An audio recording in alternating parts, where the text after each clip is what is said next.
Georgia, a stepmother in her late 30s, had adjusted to rural life after marrying her husband, a respected local elder. Her daily life revolved around managing the household, gardening, and caring for the family she had joined. Yet, amid this tranquility, she felt an unsettling emptiness in her heart. Her stepson, Darcy, was a mystery she struggled to understand.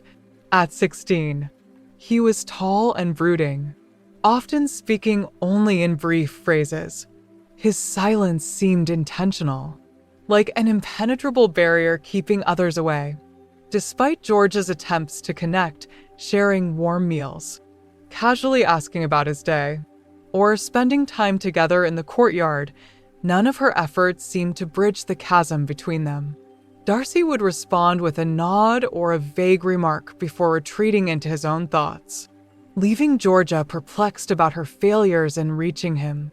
Her husband, who was also reserved, reassured her that Darcy was simply finding his way and dismissed her worries, suggesting that teenagers often sought independence in mysterious manners. Georgia had her doubts. The village was quick to notice changes, and whispers began surfacing about Darcy spending time with someone older, not among his peers. Initially, Georgia brushed off these rumors, but nagging doubts took hold. She tried to rationalize his behavior, yet the gossip lingered, unsettling her maternal instincts. Though not one to jump to conclusions, Georgia couldn't overlook certain oddities in Darcy's behavior. He left the house at strange hours, citing errands that didn't make sense. Frequently, she caught him lost in thought, his face betraying an unspoken weight.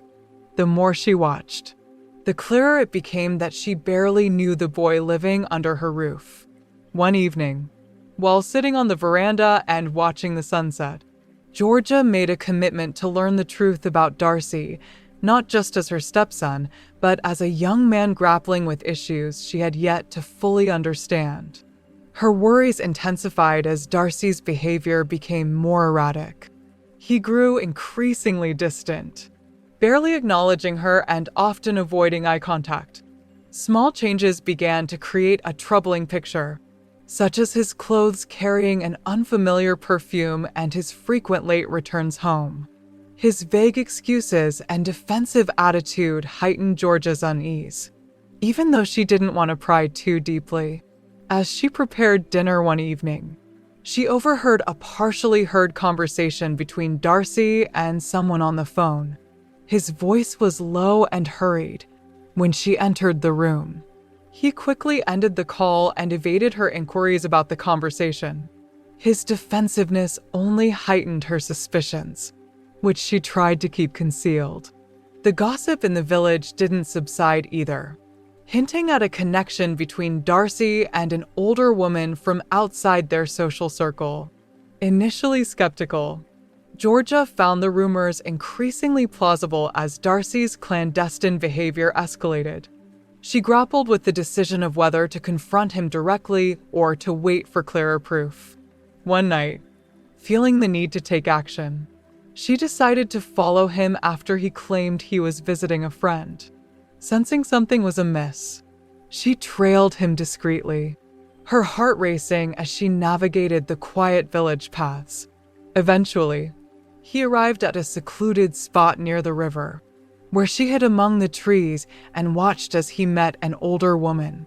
Their conversation was intimate, confirming her deepest fears that this meeting was much more serious than she had anticipated. For a moment, she contemplated stepping forward to confront them, but held back, engulfed by a mix of confusion, anger, and sadness. Quietly, she returned home, her mind swirling with questions.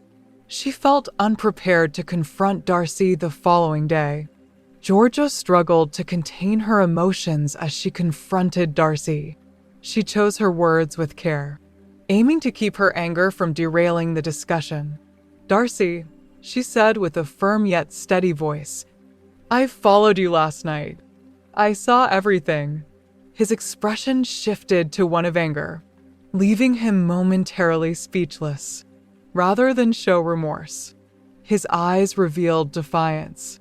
"What gives you the right to follow me?" he retorted sharply, surprised by his response. Georgia stood her ground.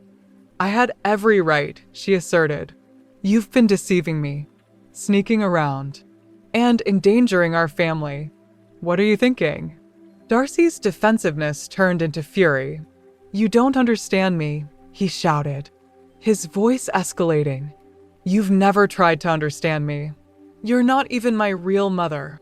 Those words hit Georgia harder than expected, although she had known there was a disconnect. Hearing it aloud felt painful, yet she pushed through that hurt. "I may not be your mother," she replied, her voice shaking, "but I've cared for you as if you were my own. What you're doing is reckless and harmful to more than just you." Darcy turned away, crossing his arms defensively.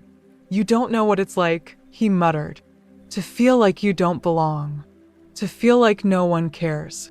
Georgia's anger softened slightly, replaced by some understanding. She stepped closer, lowering her voice. "Is that what this is about, feeling out of place? Darcy, you're a part of this family. I've tried to show you that, but I can help you if you keep shutting me out." The air was thick with tension, but before he could reply, she continued. "And what about her?" she asked, referencing the older woman. "She's taking advantage of you. Darcy, this isn't love. It's manipulation." Her words struck deeply, and for the first time, she noticed tears in his eyes. "You don't know her," he whispered, his voice trembling. "She listens to me. She cares." Georgia's heart ached for his vulnerability, but she felt compelled to redirect him. "Darcy, she's using you," she said gently. "You deserve genuine love, not this facade." Though both felt drained after their confrontation, it marked a significant moment in Darcy's defenses. Georgia saw it as a painful but essential step toward helping her stepson in the subsequent days. Georgia reflected on their encounter.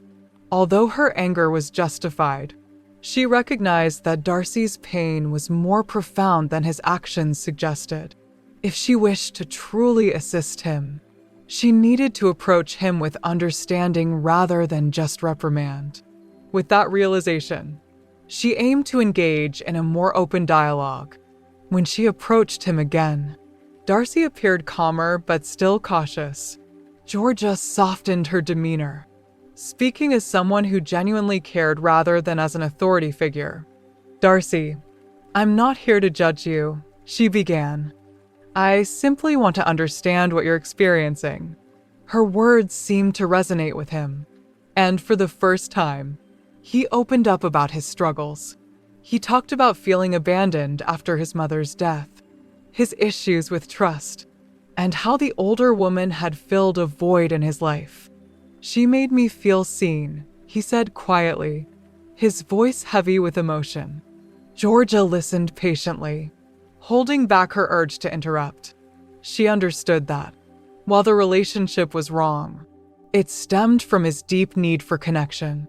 Once he finished, she placed a hand on his shoulder. "Darcy, I'm sorry you felt this way," she said sincerely, "but this isn't the solution. True love is built on trust, honesty, and mutual respect, not secrecy or hurting those who care about you." Her words seemed to touch him, though he didn't respond immediately. In the days that followed, Georgia focused on strengthening their relationship. She made an effort to spend more time with Darcy, inviting him to join her in everyday activities and encouraging him to express his feelings. Gradually, the barriers between them began to dissolve. Darcy started to trust her, and she began to see glimpses of the kind and thoughtful young man he could become. Meanwhile, Georgia addressed the older woman privately, making it clear that her behavior was unacceptable and that she needed to leave Darcy alone. Recognizing the seriousness of the situation, The woman eventually left the village. Ending the chapter was difficult, but it provided a sense of relief and closure for the family. Ultimately, Georgia and Darcy's relationship, while not flawless, emerged stronger than before. They had navigated feelings of betrayal, pain, and misunderstanding, but came out with a deeper connection.